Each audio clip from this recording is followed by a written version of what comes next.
understand this. Food is not a religion, food is not a culture, food is just the fuel for this machine. Yes? There may be cultural aspects to the tastes, there may be even religious tinge to the food over a period of time, but essentially food is fuel for this body.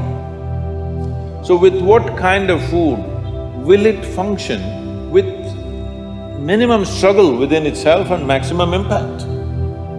So suppose you buy a petrol car and pump diesel into it, it may still roll around but not at its optimum. Similarly, various foods you can eat and still somehow it functions. But those communities which have eaten with care, you can clearly see a distinct difference in the way they function, the levels of intelligence and whatever. So in India, we prescribe food for different people in different way. If you're doing menial jobs, you eat one way because you need physical muscle. If you're doing other kinds of trading and other kinds of activities, you eat another way. If you're a fighting class, you eat differently. And now if you're into education, spiritual process and subtler aspects of life, then you eat differently. If you're in education, one of the greatest challenges is to stay focused on something. The goddamn textbook.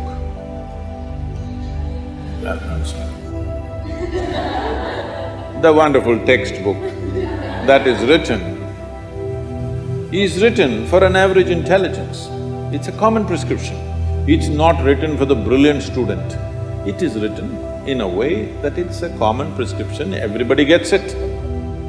But that textbook, how much effort it is taking for a whole lot of people. How they have to read it 10 times to get it. But you lie down in your bed and read a love story, you remember every word. Yes or no? How come? So you don't lack memory, you don't lack focus. It is just that textbook and you, chemistry is not working. So what you need is a higher level of focus, a higher level of involvement. And another great enemy for a student is, because this textbook is such a tranquilizer, the moment you open it, go to cinema till 2 a.m. you're up, open the textbook at 9 o'clock, right there, you smash into it. So sleep is another big enemy. So what kind of food do you eat so there is no inertia in the body? In yogic way of seeing things, we are looking at tamas, rajas and sattva.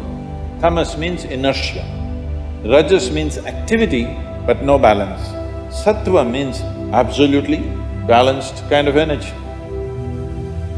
When you're in education, you need a very balanced kind of energy because you have to focus on something which doesn't naturally interest you. It's not something with which your chemistry is gelling. If your chemistry is gelling, you are always focused on that one, isn't it? Here there's no chemistry, but you have to focus on that. For this you need a balance and a steady mind. For this you need to eat in a certain way. To put it very simply, food goes through your body through the alimentary canal. From your mouth to your anal outlet, there is a pipe. Through this it runs, going through various stages of digestive process. Many of you are biology people, right? So, it goes through the alimentary canal. Now it begins with the lip. Here, if you look at this, all the herbivores and carnivores. If you look at the animal kingdom, there are herbivores and carnivores are two main segments of animals in the world. One eats vegetable matter, another eats meat. If you look at the alimentary canal, the way it is built, between herbivores and carnivores, there's a distinct difference. Everything in the human being suggests that you are naturally a herbivore, but for the sake of survival, we became carnivores. If you look at the jaw movement, all the carnivorous animals have only cutting action. Herbivores have cutting and grinding action. There are molars But carnivores don't have widespread molars, they have just incisors, canines, and everything looks like cutting teeth. So they do only this. All the herbivores do grinding. So you are supposed to chew your food. Why you are supposed to chew your food is you have enzymes in your saliva where if you take a little bit of raw rice and put it in your mouth just for a minute, you will see it turn sweet right here, because right here carbohydrate is being converted into sugar, right here. So if you eat properly, then we say about 30 to 50% of your digestion should happen in your mouth. So this part of the digestive system is expecting half-digested food or partially digested food. But right now the way we're eating is mostly we're putting not only undigested food, but partially destroyed food. So the amount of food that you need to get the same amount of energy has increased. You are eating much more food than what you should eat. See, this is not that you must deny yourself sleep, that's not the point. But if you eat right and do a certain things with your body, you see very effortlessly, within 3 to 4 weeks, you can drop your sleep quota anywhere between 2 to 3 hours.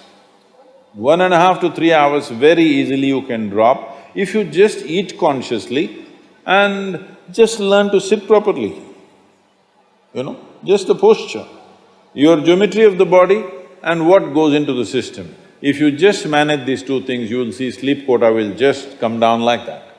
Just to tell you, for over 25 years, I have largely managed with an average of 2.5 hours of sleep.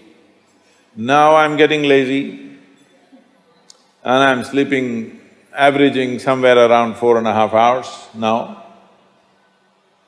but 7 days of the week, okay? 365 days, non-stop, on, almost every day. My daughter didn't call me for a month. I asked, what the hell is the problem with you? Why are you not calling? She said, every 6 hours you're in the new city, what the hell I'm supposed to do? So I said, okay, which is true. In one day, sometimes we're doing 3 cities, so it's a non-stop activity. And today, many people around me have learned to do this. Over 100, 150 people around me are doing this kind of activity, averaging 4 hours sleep and 7 days of the week, they're on, all the time. And they are not irritated, they are not frustrated, they're joyful and they're wonderful. Why this is this? There are many aspects to this, but one important aspect is food, how you eat. Not only what you eat, how you eat is also very important, because food is a live thing. One simple thing all you girls can do is just see various health issues and inertia issue, focus issue, just bring 40 to 50% of the food in its raw form, that means it's alive. It must be a live cell, it can be a vegetable, it can be a fruit, it can be a nut, it can be sprouted gram. At least 40 to 50%, the food that you eat must be alive. You eat dead food and you want to live, this is a little difficult thing to do, because you have to raise the dead now. But if you eat live food, one thing you will see is the state of your mind, your focus and your sleep quotas, and above all, staying awake is not good enough, you have to stay alert, isn't it?